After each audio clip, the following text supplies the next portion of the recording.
وعلیکم السلام ورحمۃ اللہ وبرکاتہ۔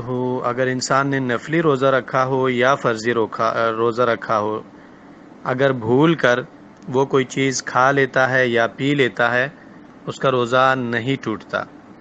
اور یہ امام ابو حنیفہ، شافعی، امام احمد بن حنبل، حسن بصری، امام مجاہد، اسحاق بن راہوے، ابو ثور، امام داؤد ابن علی، عطا، اوزاعی، امام لیث، سب کا یہی موقف ہے کہ اگر ایک انسان روزے کی حالت میں بھول کر کوئی چیز کھا لے یا پی لے، اس کا روزہ نہیں ٹوٹتا۔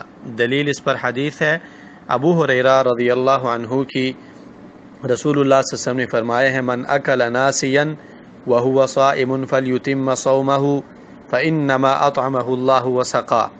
بخاری مسلم میں یہ حدیث ہے۔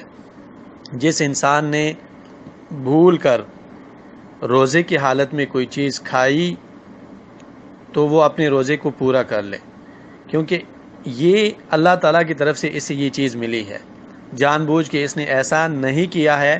اور دین اسلام میں بھول کر جو چیز کیا جائے وہ اس امت کے لیے معاف ہے۔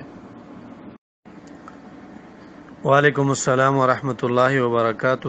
اگر انسان نے نفلی روزہ رکھا ہو یا فرضی روزہ رکھا ہو، اگر بھول کر وہ کوئی چیز کھا لیتا ہے یا